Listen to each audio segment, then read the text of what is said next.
Ahoj, tady je Kada 46 a tady je můj druhý díl, můj druhý gameplay. Dneska budeme dolovat.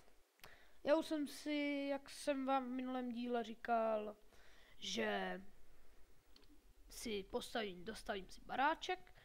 Tady mám takový provizorní baráček, tamhle jsme dělali v MPC vesničce, za sebou máme džungli a sakra, máme zrovna se bude smívat.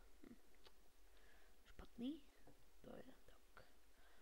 No a dneska, jak už jsem říkal, budeme dolovat. Takže já mám tady krumpáč, mám tady styky, woody. Smívá, tak počkejte to. Si schrupneme.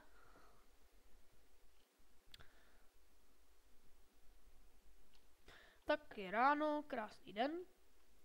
My jdeme dolovat. Asi třeba tady za barákem. Bohužel nemám lopatku, ale najdu, ale obstarám si ji.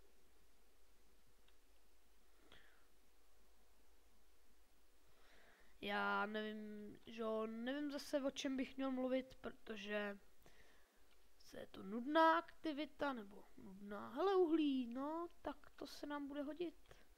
Zrovna do začátku dobrý. Skvělý, počkejte, tak to si vezmeme. Že uhlí, to se bude vážně hodit. Já si beru většinou, když jdu dolovat, tak si sebou vemu dřevo. Jelikož nikdy nevíte, třeba když vám dojdou torčky, tak máte styky, můžete si udělat crafting table a budete mít zase torčky a nemusíte se vyšplhávat nahoru, nic. Já zase zrovna teďka nevidím, takže já jsem si nevzal torčky, udělal jsem velkou chybu. Takhle. A uděláme si torčky. Takže takhle. Myslí jsem. Tohle dáme pryč. Tak. A jdeme zase kutat to uhlí. Uhlí máme na svícení, na pálení v peci a různý takovýhle věci. Takže to opravdu se hodí. Já už potom, když hrajete díl, tak už vám to ani tak nepřijde, ale pak zase ono někdy se to je potřeba, no, takže uhlí, když vidíte, tak kutejte. Tady toho teda je, no, to je. Bych tady nebyl ještě do zítra.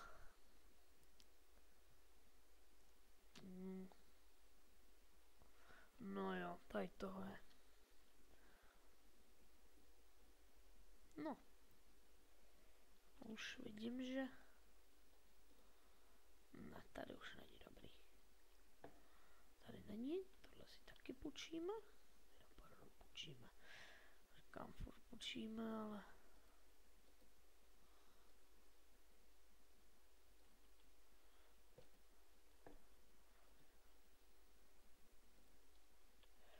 takhle zaděláme, aby nebyla vidět díra a dolujeme dál.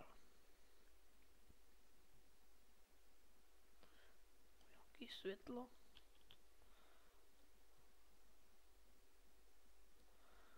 Tady zaděláme. Jak vidíte, tak je to náročný a jak to tak pozoruji. Teďka se mi bude hodit crafting table. A uděláme si 2 stoneové krumpáče. Stone je kámen, už vytěží víc tyhle ty krumpáče, takže a navíc těží rychleji. No, tohle je dřevěné, takže nám nebude těžit, ale stone krumpáče těží lépe, takže já teda to hodíme storčku, aby jsme viděli. Tak. Dáme dál. Dáme dál.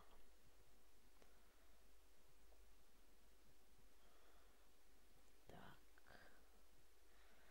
No a nevím, o čem bych vám povídal, takže opět nudná chvíle, protože nemám rád, když mi něco jde, tak budu vám tak můžu říct, že v příštím díle už budeme si stavět pro zvířátka, kotce a takové, takže na to se můžete těšit a tak já myslím, že ještě tady takhle vykutáme, že s vámi pro dnešek loučím a doufám, že budou nějaké odběry, nějaké lajky, no a těším se na vás, jestli zase to a nashledanou.